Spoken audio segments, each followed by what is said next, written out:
Olá pessoal, esse é o Piqui Melhor que Sushi, um podcast pensando a boa política aqui para Goiás. Eu sou o Daniel Vilela, esse aqui é o Zé Frederico, e nossa ideia é trazer para cá as discussões sobre os temas relevantes, saúde, educação, economia, ciência, tecnologia, trazer aqui as discussões sobre as práticas inovadoras que estão transformando as cidades, os estados e principalmente melhorando a qualidade de vida das pessoas. Não é isso, Zé?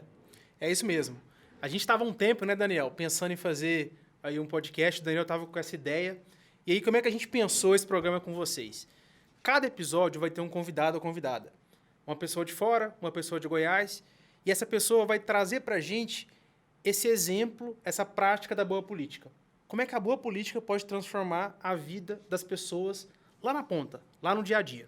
Piqui Melhor que Sushi vai estar disponível no nosso canal no YouTube e nas plataformas de podcast, com um novo episódio toda semana. O tema desse primeiro episódio é educação, e o nosso convidado é uma figura ilustre e que o Zé vai apresentar melhor aqui para nós. Nós vamos falar hoje, pessoal, com o Renan Ferreirinha.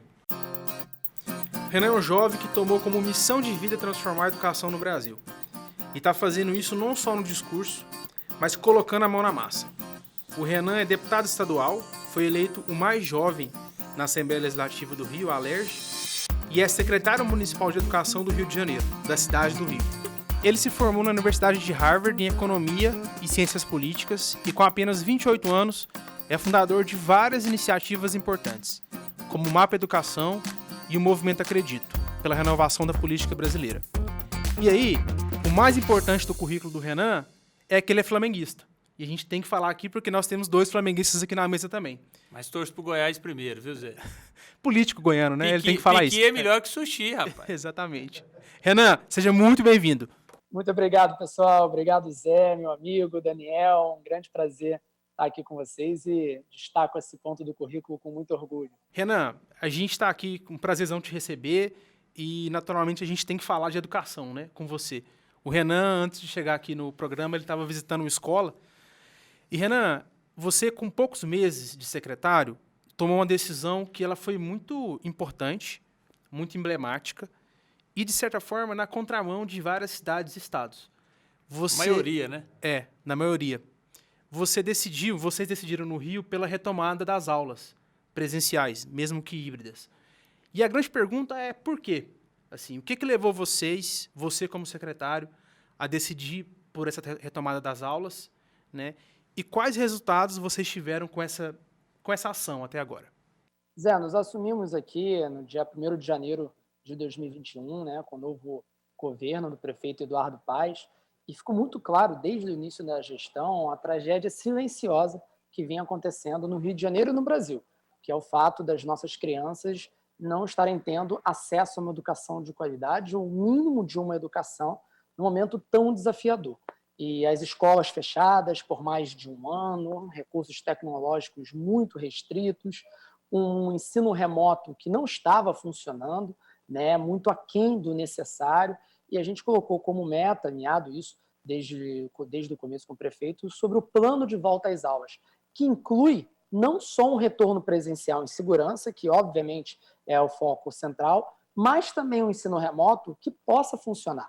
Então, para isso, a gente estruturou um ensino remoto que tem 3 frentes separadas. Tem a parte do ensino remoto pela TV, então nós temos uma programação de mais de 10 horas de aulas na televisão, na TV Escola, diariamente.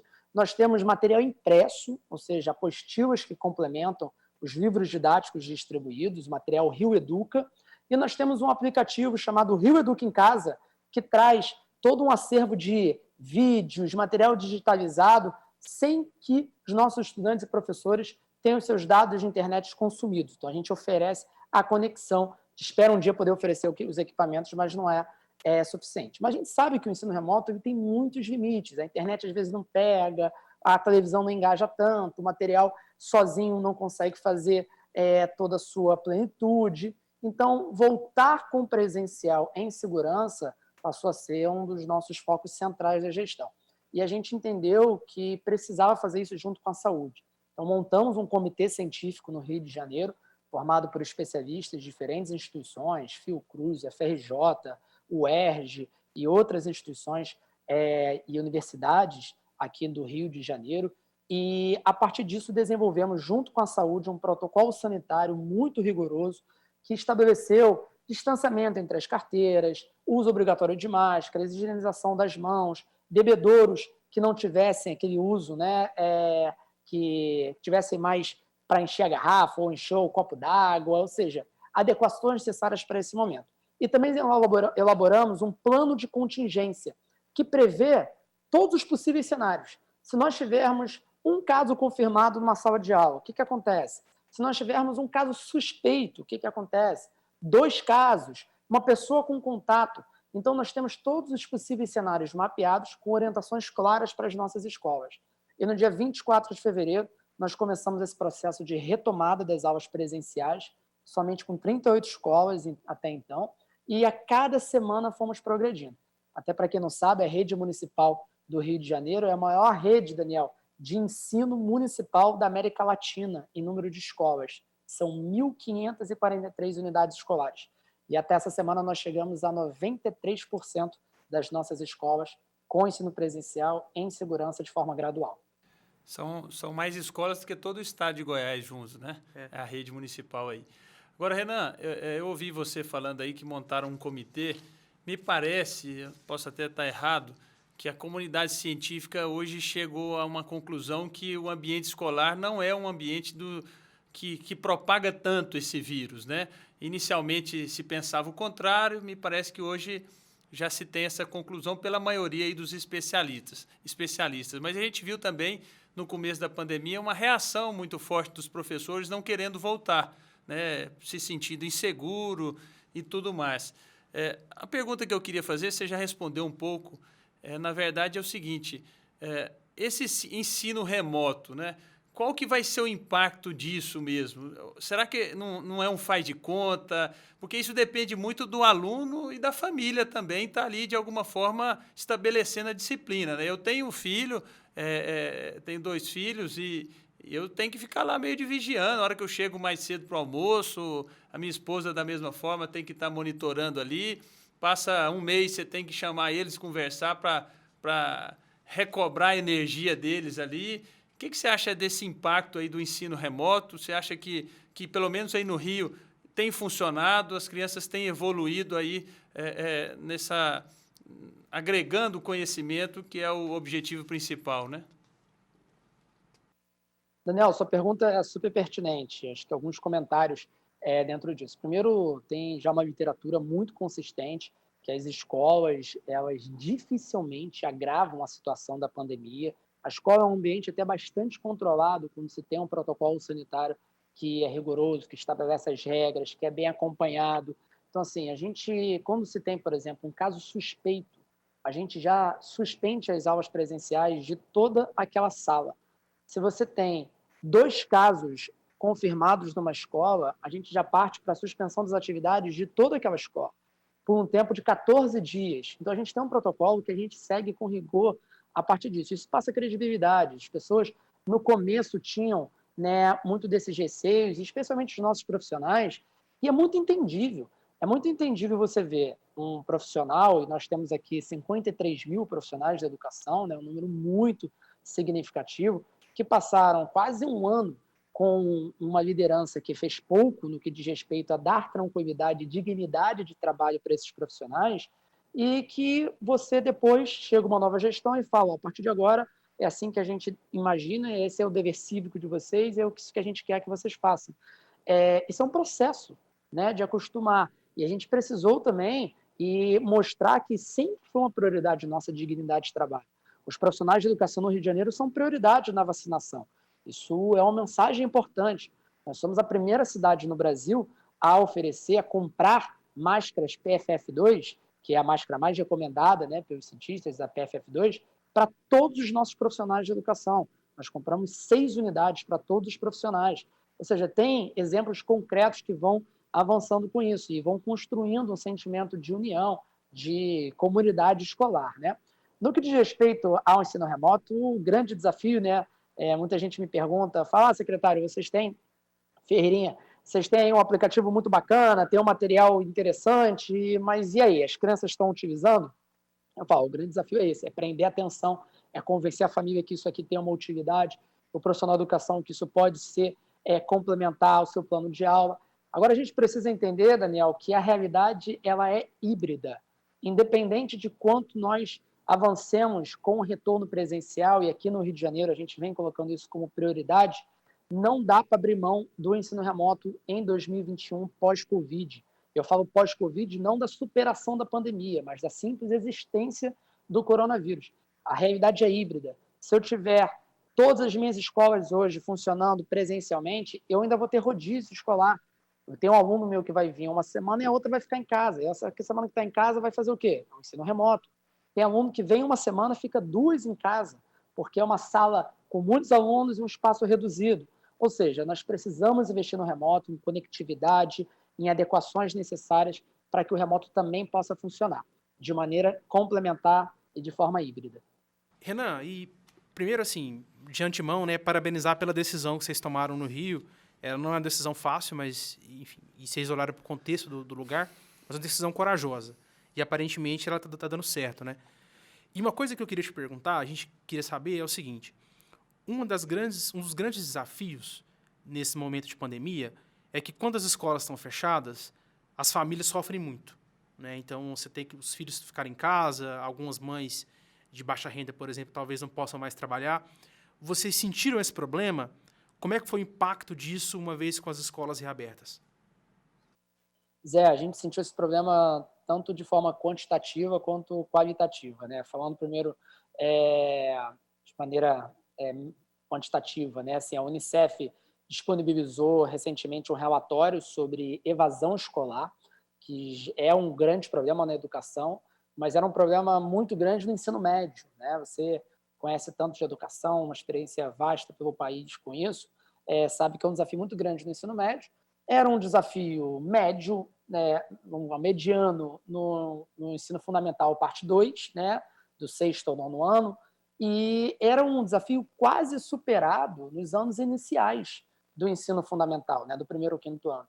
E o maior retrocesso que nós tivemos em evasão escolar durante a pandemia foi no ensino fundamental 1, ou seja, de crianças entre 6 e 10 anos de idade. 40% do número estimado pela Unicef de evasão escolar no Brasil em 2020 vem dessa faixa etária.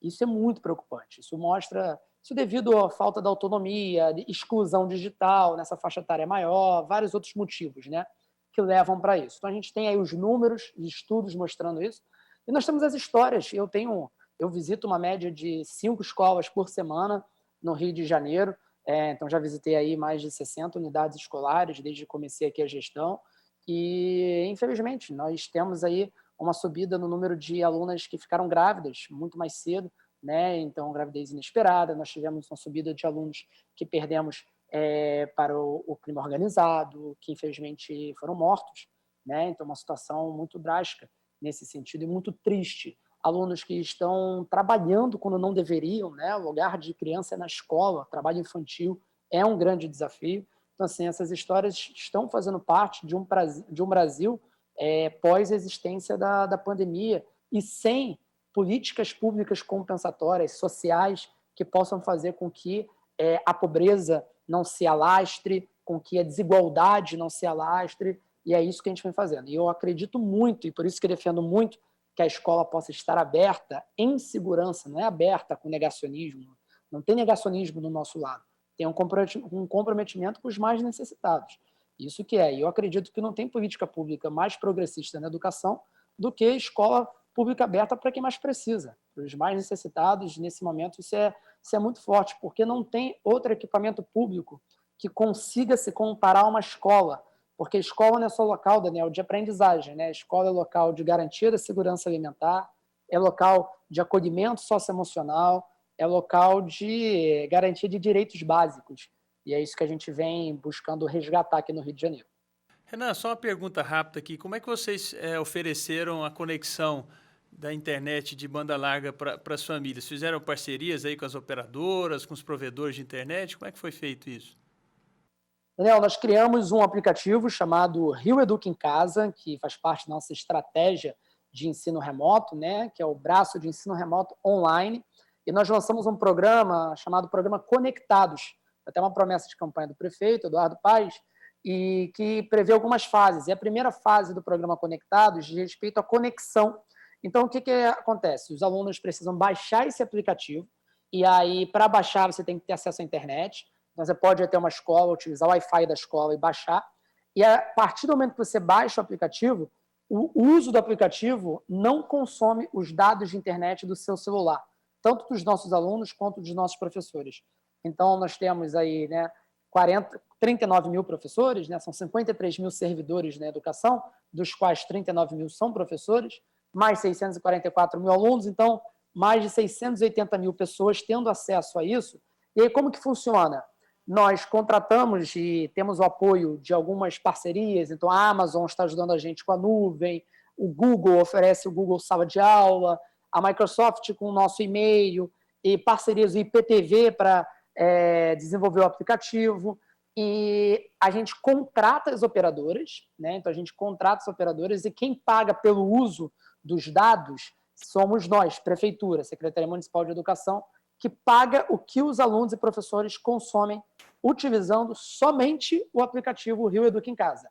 Então, ele é específico para o Rio Educa em Casa. Solução bem simples e que acontece aí com outros aplicativos, que oferece aí para o usuário um estímulo, para ele usar o aplicativo. E você vê que é uma solução que poderia ser usada aí em todo o país, E aí falar, Daniel, em todo o país. Renan, deixa a gente contar para você como é que tá em Goiás essa história.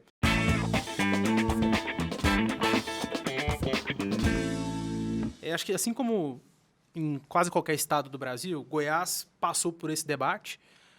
A sensação nossa é que não foi um debate muito profundo, foi um debate polarizado. E como é que aconteceu? Na rede estadual, aqui a rede pública estadual de ensino, foi até permitida a volta de 30% dos servidores, de alunos. Isso voltou atrás, no pico da pandemia. E, na prática, muito poucas escolas, de fato, voltaram aqui. A gente tem várias escolas com plantões pedagógicos, mas poucas escolas, de fato, assim, com aula. Na rede municipal, aconteceu um negócio meio curioso. Existe uma definição que a rede privada pôde voltar para atividades presenciais, mas a pública não, a rede municipal pública não. E aí estamos nesse abacaxi, prestes a ter uma terceira onda, pelo que a gente está percebendo. Então, assim, isso é o que está, enfim, acontecendo por aqui. E aí a gente queria te ouvir um pouco, talvez num paralelo, assim, Não sei se você viu isso acontecendo, mas, assim, você consegue traçar, assim, esse paralelo entre a situação da dificuldade que você enfrentou aí no Rio e esse desafio que a gente vive aqui em Goiás?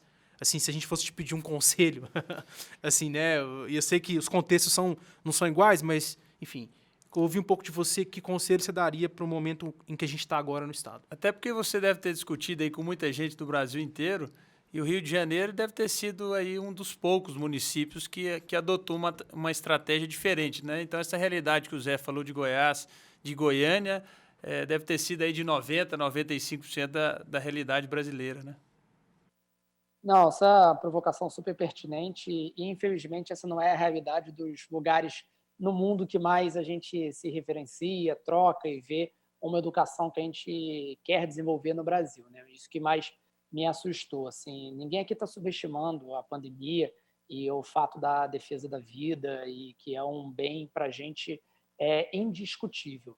Agora, você colocar tudo na conta da educação enquanto outras situações estão funcionando na sua plenitude ou sem a sua devida fiscalização, acho que não é justo com as nossas crianças, com a geração que depende desse momento para poder sonhar. Então, acho que essa é a nossa grande responsabilidade. A gente não pode privar as nossas crianças do bem maior, que é também ter acesso a uma educação pública de qualidade com isso. Agora, isso precisa ser feito com muita responsabilidade. Então, assim, ninguém deseja uma piora da pandemia, mas a gente sabe que a gente não está imune a isso. Então, nós estamos sempre atrelados ao nosso protocolo a eventuais pioras. Se você tem uma piora, você tem uma diminuição da capacidade permitida, você tem várias situações. Então, por exemplo, nós temos no Rio de Janeiro 3 bandeiras possíveis. Você tem a moderada, alto e muito alto.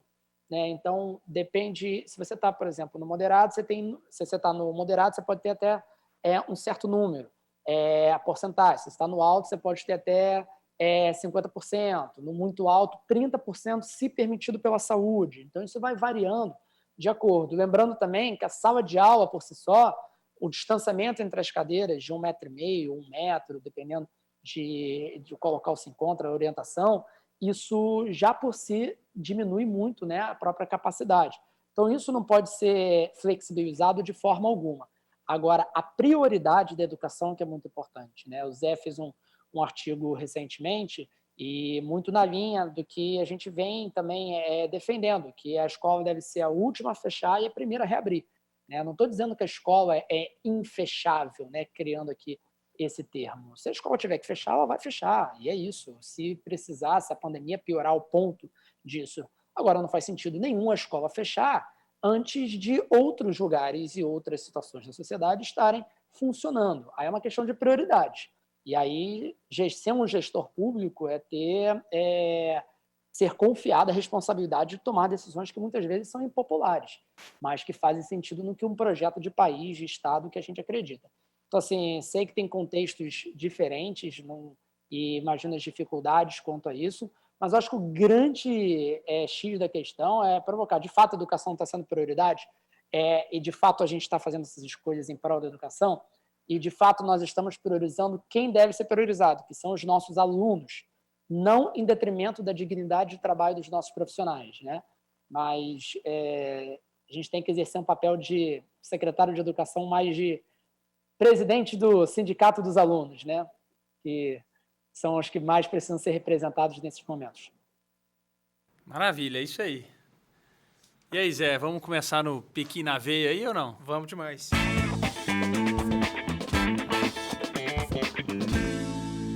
Explica pro Renan aí o que é o Piqui na Veia.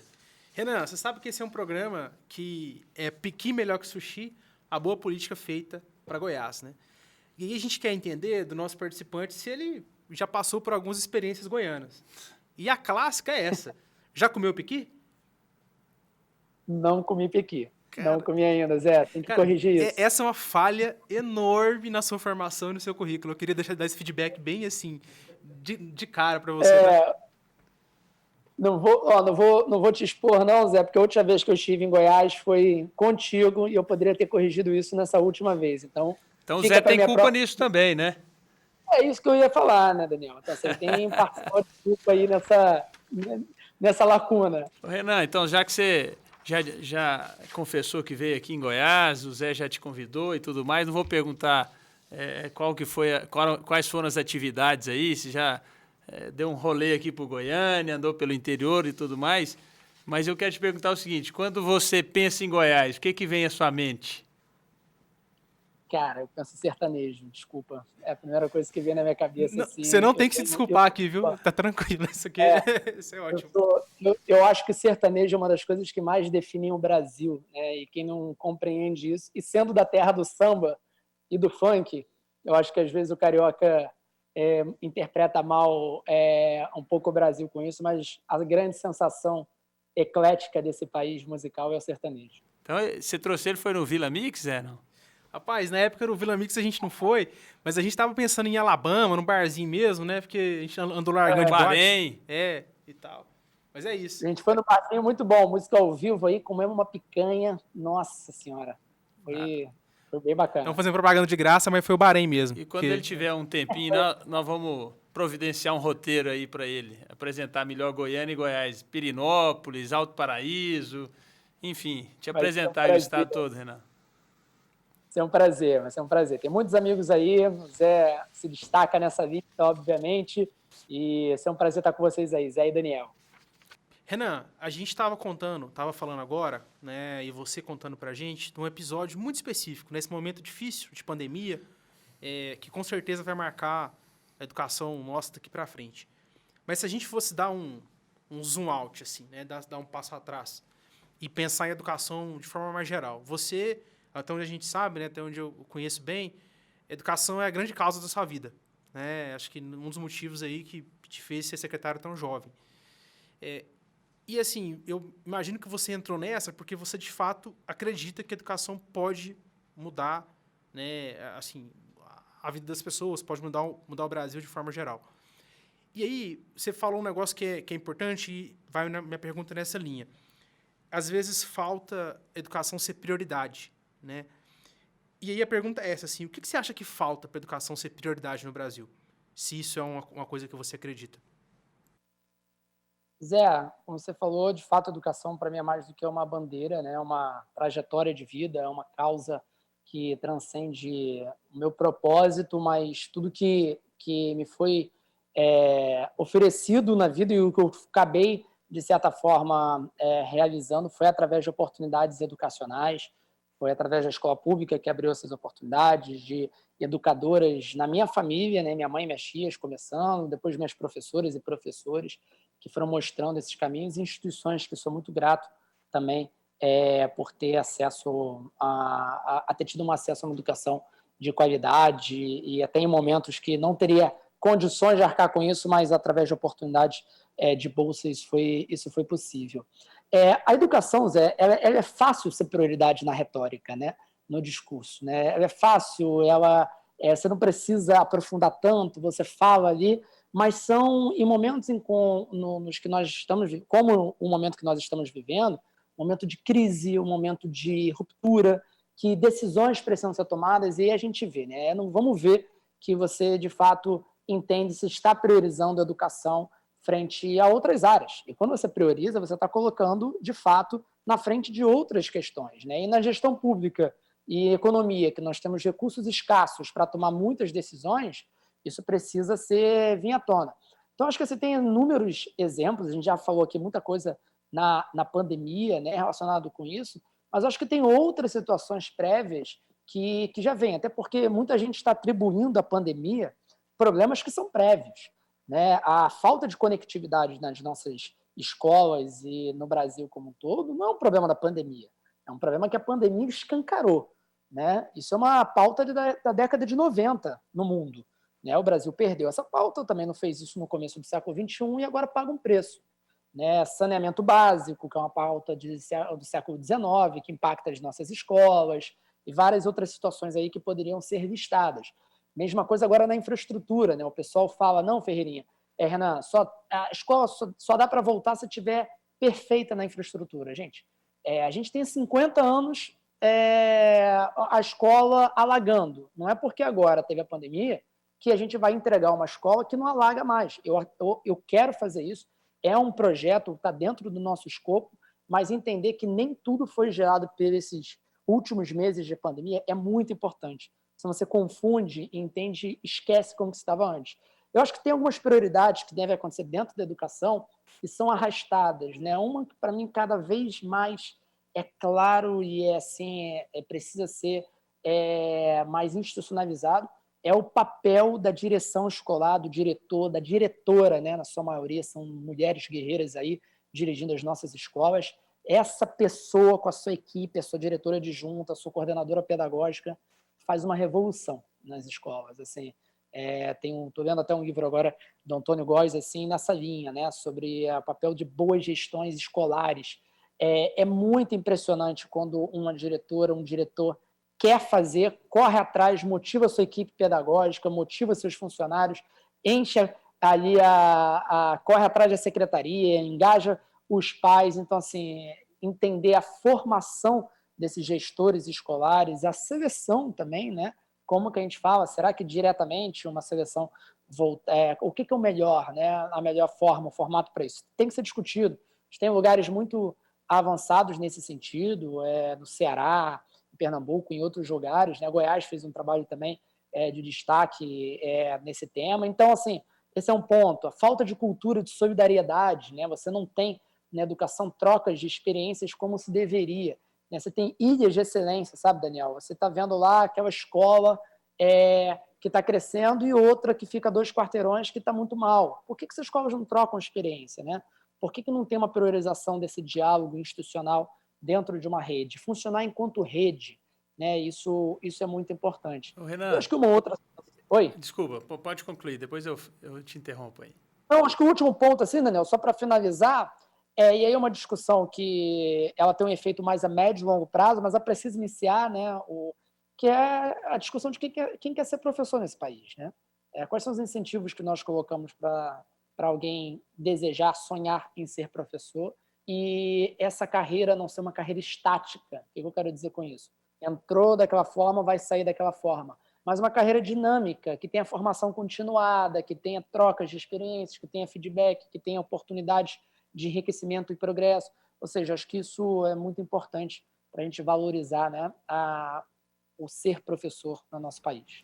Não, Renan, o que eu queria falar com você aqui, ouvindo você falar sobre a qualidade da gestão escolar, né, pelos diretoras e tudo mais, e tem algo que antecede a isso, que é a escolha do prefeito em relação ao secretário de Educação, do governador em relação ao secretário de Educação. E te ver aí com tanto entusiasmo, né, nos deixa também bastante estimulado e nos faz acreditar que é possível, de fato, mudar. Porque o que a gente vê também, a maioria, são escolhas de pessoas que entram para deixar como tudo está, né? Não quer, tem receio de ousar, tem receio de pôr o dedo na ferida, de tomar medidas mais drásticas. O Zé está aqui, o Zé já foi superintendente da rede estadual aqui, e junto com até um grande amigo nosso, ex-deputado Tiago Peixoto, você deve conhecer, fizeram um trabalho extraordinário aqui, levaram o Goiás ao primeiro lugar do IDEB nacional, e fazendo isso, né, as avaliações ali de cada escola. É um debate também bastante discutido aí, essa questão da meritocracia e tudo mais, mas a gente viu que Goiás conseguiu avançar com decisões ali de uma equipe que estava disposta a contrair desgastes, mas deixar ali uma marca de transformação, de avanço, né? E a gente vê que você está tomando essas decisões aí no Rio. E isso eu acho que é fundamental, né? Nós não podemos ficar também tendo aí pessoas que querem continuar como as coisas estão, né? A educação depende muito disso. Como você falou, o Zé já falou, o discurso da educação é muito bonito. Político falando de educação é uma beleza. E um negócio, um detalhe que eu estava conversando, acho que com o Zé ou outra pessoa recentemente, aqui em Goiás, Renan, tem uma região que é a região mais pobre do estado, que é a região nordeste do estado. E você anda por lá, se você conhece pessoas assim que são profundamente intelectualizadas, preparadas, com muito conhecimento. Eu sou presidente do MDB aqui em Goiás. Tem uma cidade aqui que chama Nova Roma, uma cidade bem pequena, tem lá comunidades quilombolas, próxima à cidade, e o presidente do MDB lá, ele fala 5 línguas. E aí você começa a andar nessas outras cidades, você vê muita gente assim, muito preparada. E aí eu parei uma época, eu andava muito com meu pai nessa região e ouvia ele sempre falar isso: Daniel, presta atenção para você ver como o povo aqui é inteligente dessa região. E depois eu parei para tentar entender por qual razão a região mais pobre de Goiás tinham as pessoas que, aos olhos assim, já demonstravam estar com uma formação melhor, ter uma formação melhor. Na verdade, foi um investimento em educação lá atrás, em grande parte escolas vinculadas à Igreja Católica, e isso transformou a região. Então, eu brinco que, assim, tem um político aí que está falando muito de educação, tudo, vou levar para ele conhecer o que é uma transformação da educação mesmo. É só ele ir aqui, na região mais pobre do estado, que ele vai conhecer pessoas extremamente qualificadas, com uma formação diferente em razão da educação, né? Um case que nós temos aqui, né? Com certeza. Não, muito bacana isso, Daniel, e dizer que eu fui muito inspirado por vários cases no nosso país e Goiás aí, com a turma aí, Tiago, Zé, o pessoal lá que fez um trabalho super bacana, é um grande exemplo. O Fred lá em Pernambuco, quando estava no estado, Fred Amanso, agora está como secretário em Recife, o Sérgio em São Paulo. Tem uma turma boa que vem fazendo aí, trocando uma ideia e construindo em cima disso. E acho que são esses pontos, né? Conectar essas boas experiências e acho que a coragem de inovar, né? A gestão pública, ela tenta te amarrar, né?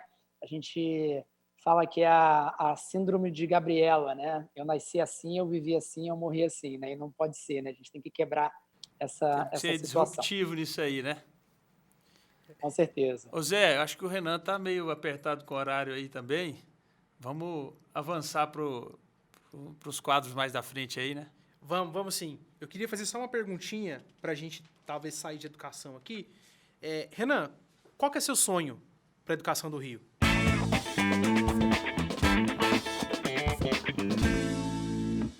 Zé, meu sonho é fazer da educação carioca uma educação referência em termos de inclusão tornando a nossa rede muito menos desigual, a cidade menos desigual, o estado do Rio um estado mais desigual do país, né, em algumas formas de se metricar isso. Então, uma educação referência em inclusão, seja inclusiva, justa, referência na parte digital. A gente precisa atravessar, fazer essa transição para o século XXI e entender que não é uma substituição, mas é uma complementação. Eu acho que o Rio de Janeiro é a capital audiovisual desse país e deve usar isso de uma maneira mais positiva.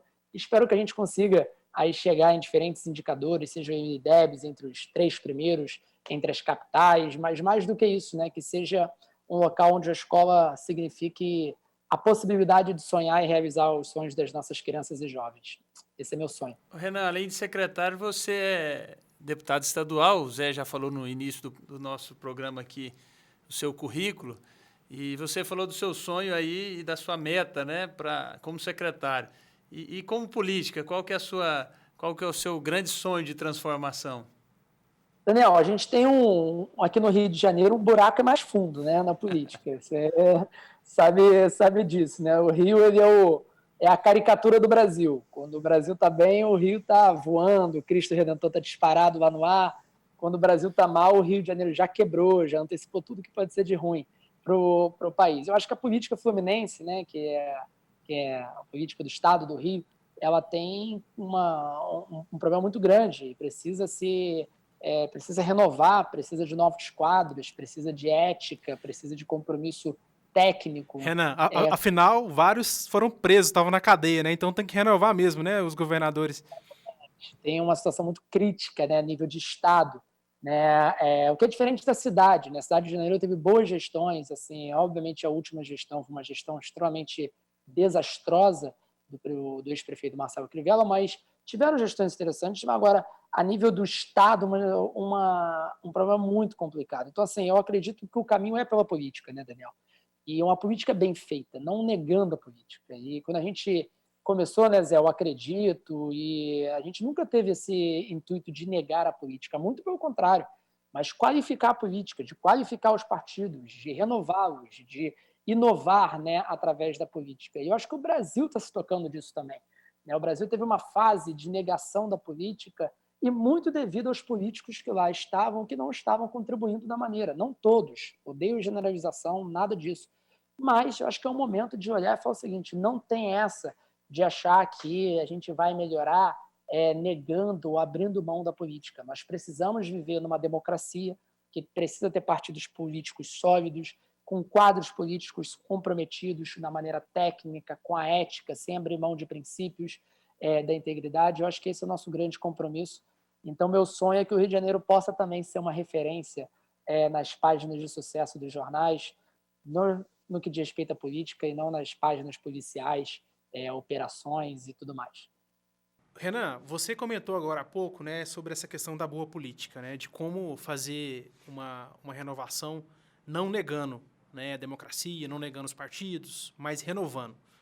Queria que você contasse um pouco mais. E, Daniel, eu sou aqui parte interessada, o Daniel também, né, o Daniel, ele talvez não conta muito, mas ele tem um esforço grande, assim, de renovação e inovação no próprio MDB, que é um partido super tradicional. Então, tem aqui 2 jovens que olham para a política sem querer virar as costas. E você fundou, acredito, né, junto comigo e com outras pessoas, uma ideia de renovação. Qual que é o balanço que você faz? Assim, a gente fundou o movimento em 2017, Daniel. Qual que é o balanço que você faz 4 anos depois? E o que você acha que são os próximos passos de um movimento que quer renovar a política sem negar a política? Zé, é muito gratificante, né? A gente olhar para onde a gente estava em 2017, todo mundo ou se formando, né, nos seus cursos acadêmicos, ou já ali quase começando aí outros projetos e vendo que tinha uma janela de oportunidade, fruto de um período que o Brasil passou, né, o que as manifestações de rua de 2013, que a partir de 2016, 2017, alguns grupos começaram a se organizar. Eu acredito, ganhou um destaque com isso.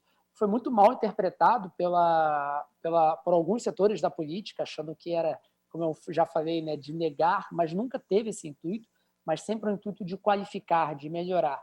E ver hoje, eu acredito, com deputados federais eleitos, senador, diversos vereadores, secretários ocupando cargos, a gente aqui no Rio de Janeiro, uma pasta muito significativa, né, que tem 644 mil alunos, 53 mil profissionais de educação, 7 bilhões de reais de orçamento, ou seja, uma situação muito macro que precisa ter isso. Eu acho que é muito fruto de um sonho coletivo, que eu acredito se desafiou, que tem renúncias pessoais, e acho que isso precisa ser também pensado, até porque as pessoas, a sociedade não vê muito dessa forma. A gente tem que passar a valorizar boas pessoas escolhendo ir para a política para melhorar esses quadros e não afastá-las, né? Criar os incentivos corretos, incentivos éticos, de impacto, de quem tem um propósito para isso.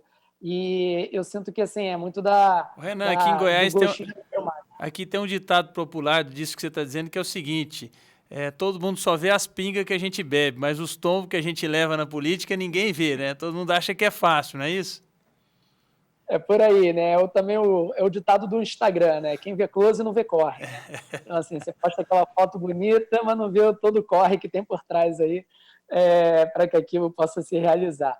Eu acho que é um pouco disso, né, Daniel? Assim, as pessoas acho que tem um papel nosso também de educação política, e aqui eu não estou falando nada de essa baboseira de doutrinação ou qualquer outra coisa que possa vir a ter nisso. Estou falando de conhecer as estruturas da nossa democracia, nossas instituições, o que faz o Ministério Público, o que faz a Câmara Municipal, a diferença de deputado federal para senador, porque a partir disso você começa a se qualificar e cobrar, né, de qualidade, né? Então, assim, entender que quando você cobra a iluminação da sua rua, e se você pede, você está cobrando o deputado estadual sobre isso, isso não está na esfera dali, né? Isso é uma esfera municipal, e por quê? Como que a Constituição lida com isso? Ou seja, eu acho que essa qualificação, que a gente precisa trabalhar mais com essa conscientização, para que as pessoas se sintam também mais capacitadas e mais interessadas em participar e, principalmente, ocupar esses espaços, né? Ocupar esses espaços que deveriam ser ocupados por pessoas comuns, pessoas como nós aqui que queremos fazer a diferença pelo simples fato de acreditarmos numa sociedade melhor e desejarmos viver nessa sociedade. É isso aí, Zé. Tem um desenvolvimento da sociedade, né? Nós estamos agora vendo aí, provavelmente no Rio da mesma forma, muita gente aí tendo laudos médicos, né, de comorbidades para se vacinar, se antecipar aí. Então, assim, a sociedade ela precisa entender que não é negando a política, não é criticando a política, que nós estamos ali representados, né, pela nossa sociedade, que em momentos como esse, por exemplo, a gente acaba vendo os mesmos problemas de alguns políticos, né, dentro da própria sociedade, né? Zé, vamos aí para Qual é a Boa? Vamos para Qual é a Boa.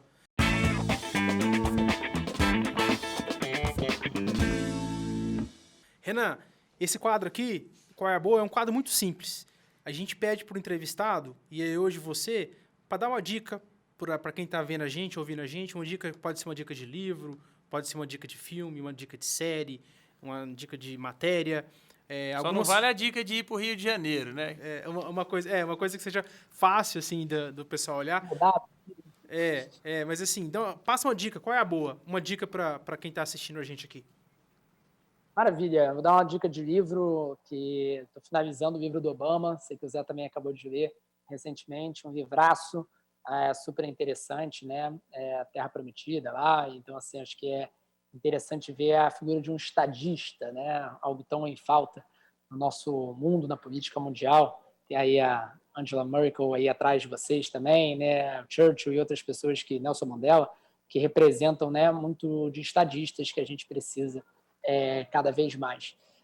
Dica de série também no clima de política, tem uma série dinamarquesa muito interessante chamada Borgen, muito bacana. Então, assim, acho que mostra aí as discussões são discussões ideais, né? Você está falando, discutindo ali se você vai ter um plano de sustentabilidade, o que for, mas Obviamente é um cenário diferente do nível que a gente discute assim dos problemas, mas é interessante ver o parlamento, o papel de uma democracia representativa, as dificuldades, a política e a figura da liderança.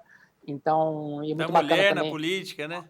a mulher na política, isso que eu ia falar, né, da mulher na política como liderança, isso que a gente está tão atrasado no nosso país, e eu acredito também tem essa pauta como central, né? A gente tem a Tabata e tantas outras líderes no nosso movimento, e então fica a dica aí. E você, Essa Zé, boa. qual que é a boa da semana? Olha, eu estou terminando um livro também, uma das conversas que a gente teve, inclusive enquanto Movimento Acredito, com o Jairo Nicolau. Ele é professor de ciência política, hoje ligado à FGV. Um livro Da curtinho. UERJ, né? Hã? Da UERJ também? Da UERJ. É. Um livro curtinho, rapidinho de ler, que chama O Brasil Dobrou a Direita. É uma radiografia da eleição de 2018 do Bolsonaro. É bem legal, assim, vários dados que mostram, enfim, como é que as coisas estão, como é que foi o perfil do eleitor. Achei, assim, uma dica que ele deu pra gente. Quando ele falou com a gente, ele estava escrevendo um livro, ele terminou, também um livro muito bom. Agora, o livro do Obama é demais, assim, muito bom. E você, Daniel? Tem Eu uma ganhei dica? de presente esse livro do Obama aí. Confesso que ainda não estou tão entusiasmado para iniciar a leitura dele, mas o livro que eu mais gostei de todos do Obama é o da Michelle Obama. Eu achei aquele livro bem melhor do que o próprio livro do Obama, aquele primeiro, porque esse Terra Prometida ele fez aí umas reflexões no meio da pandemia, né? Mas o livro da Michelle Obama é extraordinário. E ela conta muito do Obama, dela, obviamente, mas muito do Obama, né? Uma narrativa dela, da figura da esposa, da namorada. E eu achei muito bacana. Fica essa dica aí também. Até porque ela é uma líder mulher também, muito atuante e uma grande referência aí mundial, né? É isso aí. Acho que a leitura é até mais agradável, né, Daniel? Mas, Assim, o livro do Obama é mais agradável. O do Obama ele dá mais detalhes aí de algumas coisas, mas a Michelle, eu acho que ousaria dizer que, em termos de biografia, ela fez uma escrita mais agradável. é verdade. Renan, estamos fechando aqui, mas deixa eu só fazer uma última pergunta. A gente perguntou, né, Renan, se você já comeu piqui. E aí você falou que não, então esse é um buraco na sua formação que a gente vai resolver, o Daniel, na sua próxima vinda a Goiânia. Agora, a gente também Vai gosta... comer um risoto de piqui. Rapaz, é sofisticado, né? Assim, um risoto de piqui. Aí é o seguinte, quando a pessoa morde o piqui, passa por um problema seríssimo, que enche um monte de espinho na boca e tal, é uma Vai merda. pro hospital. Tem que ir pro hospital e tal, é uma merda. E aí a gente gosta de perguntar, assim, e lógico, você tem que estar à vontade para responder, quem que você acha que mordeu o piqui essa semana no Brasil?